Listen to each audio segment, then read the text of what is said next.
Today's scripture reading is from John chapter 12, verses 1 through 8. 6 days,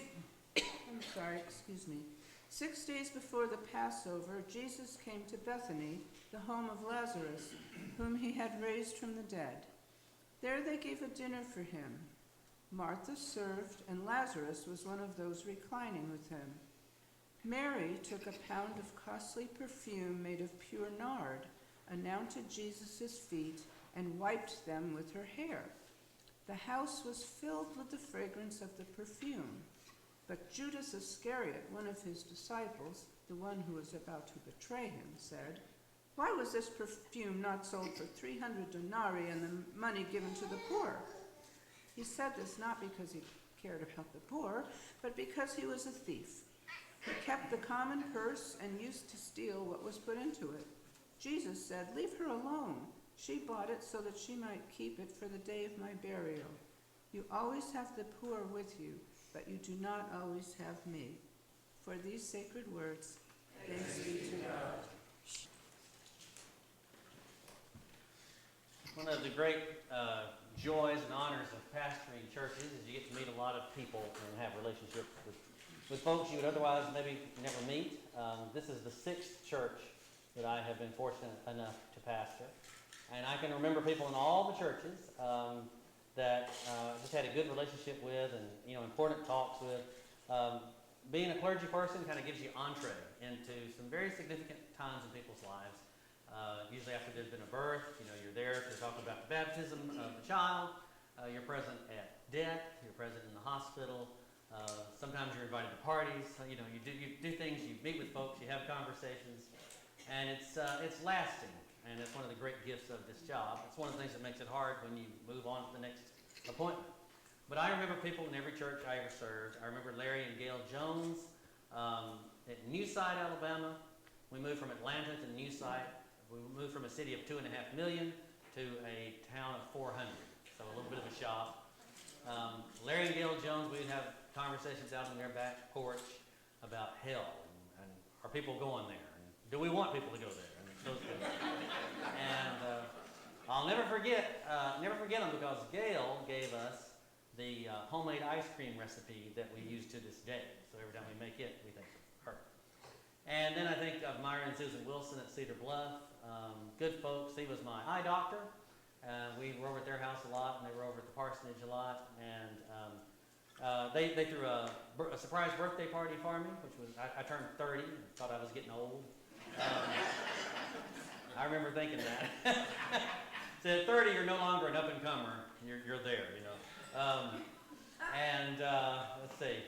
And I'll never forget them because Susan gave us our banana pudding recipe that we use to this day. So if you're sensing a theme, there you go.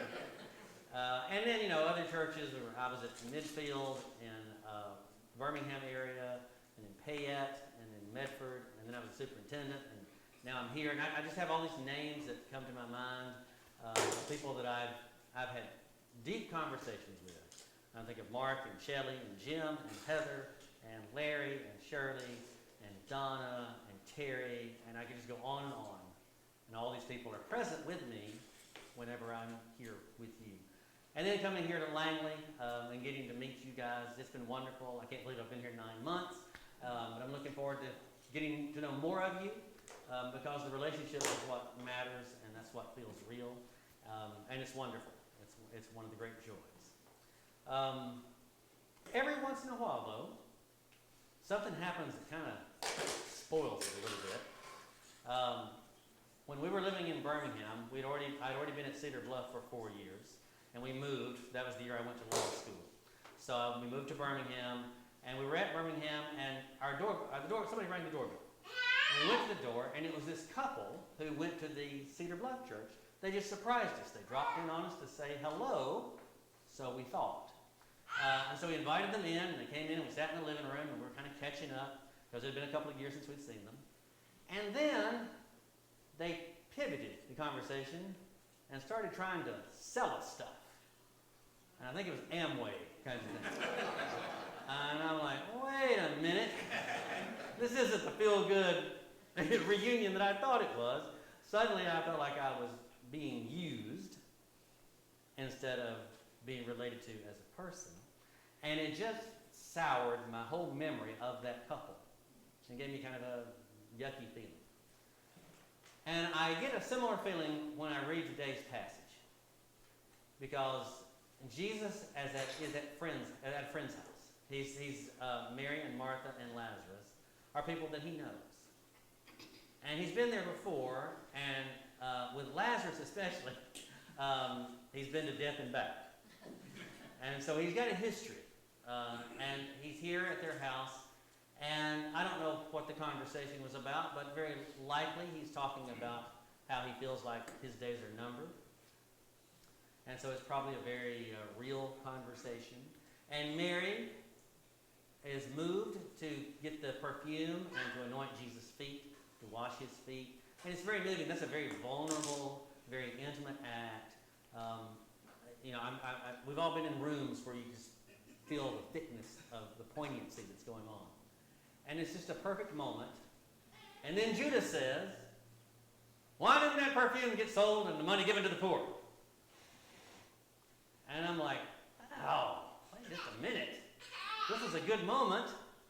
And Judas wants to monetize it. And it just ruins the whole scene. Now we get the parenthetical statement that Judas didn't care for the poor because he was a thief. Okay, that's the Christian church retroactively reinterpreting Judas in the worst possible way. But nevertheless, he makes this statement and it ruins the mood. And it's bringing monetary value into real human interaction, something that really matters. And I can't stand it when we translate everything that we do into some type of monetary value. And it just kind of spoils stuff. And then Jesus says a couple of things. The first I like, the second I wish he'd never said. The first is he talks about how she is preparing his body for burial. So he's obviously told them about what he expects to happen. And so that's very moving and very profound. And then Jesus says, besides, you will always have the poor with you. You will not always have me.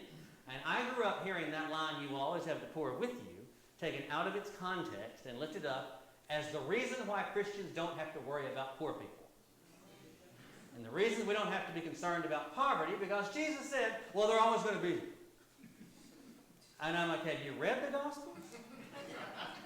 And I read his words in this context, and I feel like what he's saying is, you're going to have a lot of opportunities to help the poor. This moment will never come again. This real human interaction of honesty and vulnerability and authenticity will never happen again. But yes, by all means, you're going to have lots of opportunities to help the poor. So I'm thinking about this passage, and I'm living with this week's social sin. Commerce without morality. And I will admit that when I decided to do this sermon series, both this time and 12 years ago, when I did it, the last time I did it, I can remember thinking, commerce without morality, that's the least interesting of all of them. But after spending a week with it, I'm not so sure that it's not the most important of all of them. In fact, it might be the granddaddy of them all. Do we have any Lord of the Rings fans in here? Seen the movies? Read the books? If you've done neither, watch the movies. They're worth it. Remember, there's the one ring, Sauron's ring, and it is the master ring and controls the fate of all the others who wear the lesser rings. In the dark to bind them. Okay, well, can you give us the full quote? Because I'm about to give the quote. On the ring, it says, one ring to rule them all, one ring to find them, one ring to bring them all, and in the darkness, bind them. I think that might be the case with commerce without morality. Because you probably don't have politics without principle if you don't have commerce without morality. Think of all the money that floods our political system. The lobbying, the campaign finance contributions, the fact that our Congress people can own stocks in companies that they write laws about and for. We've got lots of commerce without morality. So we shouldn't be surprised that we have politics without principle. Science without humanity, you probably don't have if you don't have commerce without morality.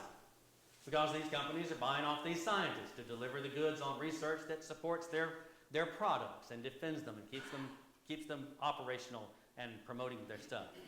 So all of that is there, and so we get this heaviness of commerce without morality, and I am not qualified to speak about that. I'm not an economist. I don't know that much about stuff other than what I've just learned by living. And I could, 5 to 10 minutes is nowhere near enough time to talk about it. But I wanted to kind of immerse myself in this. So I spent Friday watching two-hour documentaries. And I highly recommend them, though they're very depressing. So I highly recommend that you watch them and get depressed. One came out, I think, in 2003, and then the sequel came out a couple of years ago. And the first one was called The Corporation. Anybody seen that? The Corporation. And then the sequel came out, as I say, recently, and it was called The New Corporation, The Unfortunately Necessary Sequel. And so I watched that, and it's all about how corporations, how they formed, how originally they were associations of people who would get together to build a bridge or do something for the community. But things changed over time. From the late 1880s onward, corporations have been regarded as legal persons with the rights and responsibilities, most of them that real, actual human beings have, are now afforded to these corporations. And so this documentary says, okay, if corporations are people, let's treat them like they're people. And let's find out what kind of people they are. And so what they did was, they took the characteristics that we use to find out whether somebody's a psychopath, and they applied them to the corporations, to the corporate culture that we live in. So here are the characteristics that psychopaths have. Narcissistic, lack of empathy, can't maintain relationships, reckless disregard for the safety of others, unable to feel guilt, deceitfulness, failure to conform to social norms or respect laws, but they can be very glib and very charming and very seductive. And then they go through these characteristics and they find examples from corporations that fit all of them. And it's very interesting. And any of us that know anything at all about history, we know about the history of worker safety and how corporations would get away with as little safety as possible. One of the major points that it makes is that for-profit corporations exist to make profit for their shareholders. And nothing will get in the way of that. Social responsibility is fine if it's part of the charm, but if it ever gets in the way of profit for shareholders, get rid of it. The environment, care for workers, that's all great as long as we can use it to spin our company in a positive way, but if it gets in the way of profit for shareholders, it doesn't matter. So you see the narcissism that talks about the layoffs that happen, talks about sweatshops where people are hired for pennies in other countries, and then they start making a little more money over time, and then the company moves to another location where they can hire people for pennies. So they don't maintain relationships. And we've all heard this kind of talk. I mean, in our lives, I have heard and maybe even said, well, this isn't personal. This is business. That's another way of saying this isn't about empathy between human beings. This is about business. And so I see this present all around us, everywhere. Some of us are reading Brene Brown's Dare to Lead, and she has a great line in there. She uses shame instead of guilt, but the point is the same. She goes, you either feel shame or you're a psychopath. So if you tell me you never feel any shame, then you're saying, I am a psychopath. So that's what goes together, is the ability to feel shame. And she talks, this book talks about corporations and how everything they do to avoid taking on guilt, the deceitful practices. And so it's, as I say, it's a very depressing documentary, and I highly recommend you watch it. And I watched both of those, and so this is Friday afternoon. I was kind of at a low point. and I was thinking about the sermon, and I was thinking about how, I've already committed to go sing karaoke at Cozy's. It was on in the E-News, and once it's in the E-News, it's written in stone, right? And I didn't really feel up to go on, but okay, I'm going to go. But it was kind of a down time. And I went, and I walk in at Cozy's, and I see Kathy and Susie, and that's good. So I'm not walking into all strangers, so I feel a little better at that. And then I see Victoria, and Lydia comes in, and Rick and Peggy come in. Am I missing anybody? Lydia's, oh yes. His name is? Brad. Okay, yes. Brad? Okay. And so they're all there, and the room is, you got the regulars. There's a couple there, they're always there. Then there's the guy who leads it, Steve, and his wife Paula. They always sing first and second every Friday night. If you go, you're going to hear them sing. There's a guy who goes by the name of Hillbilly, and he sings every Friday night. And then at some point, all of the Methodists in the room got up, and we sang Lean on Me. And got the whole place singing with us, and Lydia got it on video, so I'm just saying, it might show up one of these days. And it was very uplifting. And it made me realize, Jesus was with friends. We are awash in this, like I said last week, we are awash in the original sin. And one of these original sins is commerce without morality. And it's not a sin we can still decide to do. Oh, we're living in it. It is reality. And so how do we work our way through that? How do we respond to that? And I think, like Jesus with his friends, that we do it with our relationships.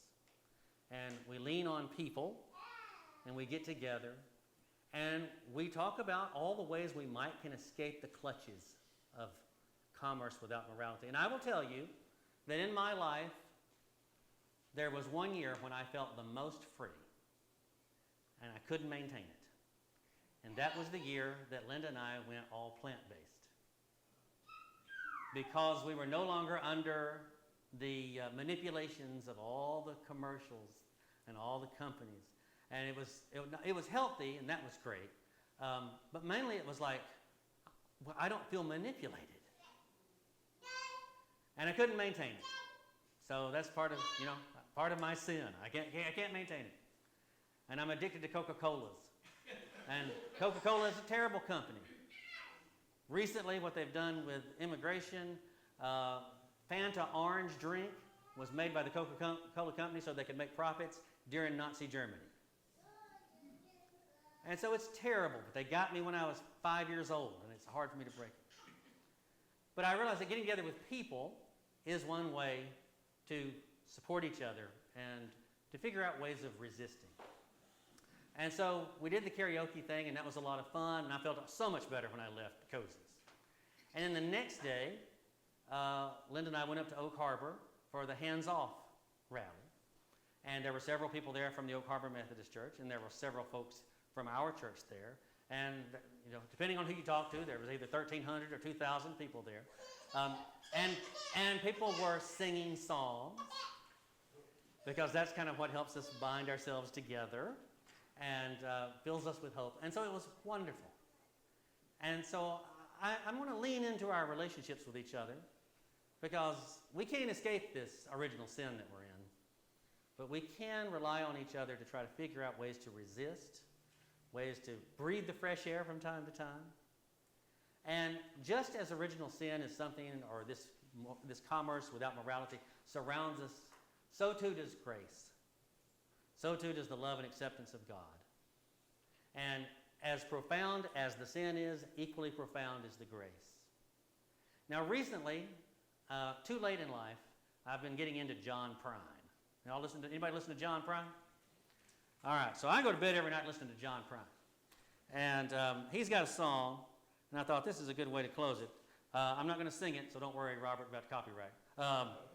But here's a song, and it just made me think of what I'm talking about. And it's called Boundless Love. And the chorus says, surround me with your boundless love, confound me with your boundless love.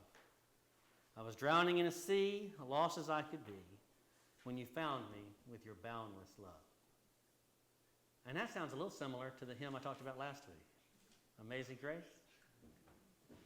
So let us surround each other with boundless love as we try to resist and live free in the midst of commerce without morality, because it is there, but we are still called to be disciples.